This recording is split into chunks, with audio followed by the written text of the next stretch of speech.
Well, hello Year 8 and welcome to this new unit which is all about HTML and websites. So, without any further ado, we'll crack straight on.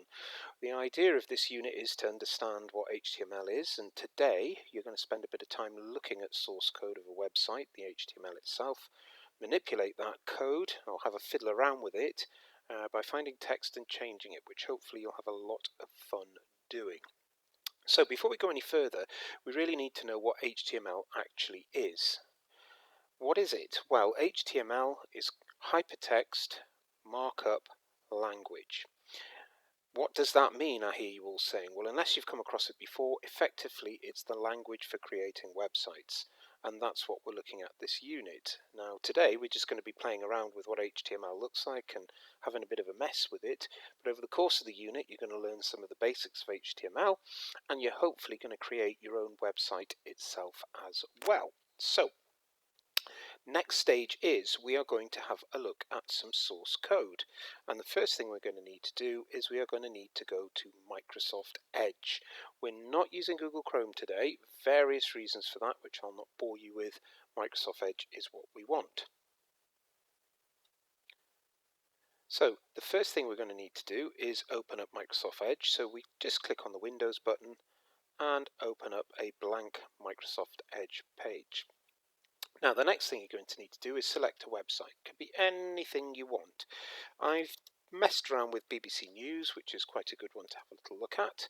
So I search that and then I bring up BBC News.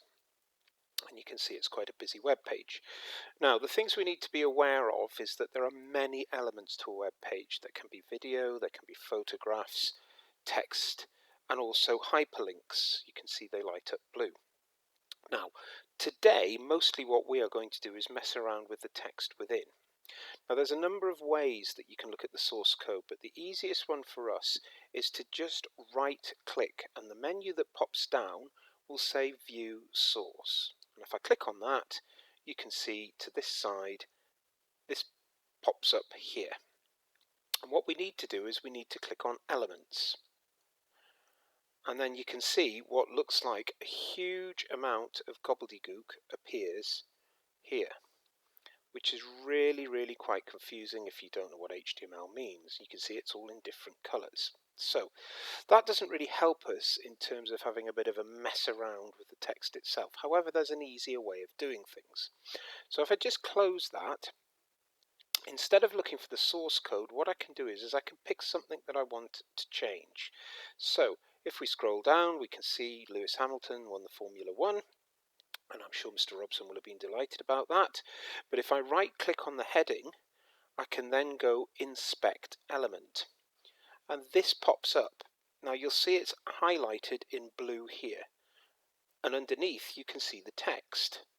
And if I click on that, and then double-click, you can see that the text there appears. And what I can then do is I can then change that from Hamilton to Leonard. And if we then look at the website here, the website says Leonard wins, record equaling 7th title. Now, what you guys are going to do now is exactly that. You're going to go and have yourself a play. But before we go any further, just be aware, what I have not done is hacked this website. Anybody logging into the BBC News website now will not see Leonard winning, record equaling 7th title. Basically, all of this information is stored on the BBC News' server, somewhere tucked away. That has not been touched. All of that information has then been sent across through an internet connection to my computer here. And what I'm actually manipulating is what is in my computer, what is in my browser. So I've not hacked anything, I've not broken the law, I've not gone against copyright laws or anything like that. I've just had a little play. So just to recap, so that you know exactly what you're doing, I pick the element that I want to change, right click, Inspect Element. I can now see where the text is just below. Click on that, double click on the text, and I'm going to change Vaccine Creator to Mr. Leonard. And then hit enter. Don't hit return, hit enter. And then if I get rid of that and we have a look at the website as a whole, normal life back next winter, says Mr. Leonard. You could do all kinds of crazy things here. One year, one student I taught actually took the Premier League table and changed it so Newcastle were winning and Liverpool were last. There's all sorts of things you can do. So go away and have a little bit of fun with this and see what you can come up with. Make sure that you look at the text, the hypertext markup language, get a little bit of a hang for it, see if there's any other things you can do. And a little hint on that, if I go back to this, and we inspect element, there are other bits and pieces that we can see. See where it says bold? You might want to think about maybe the other things that you can do with the text. Okay, enjoy.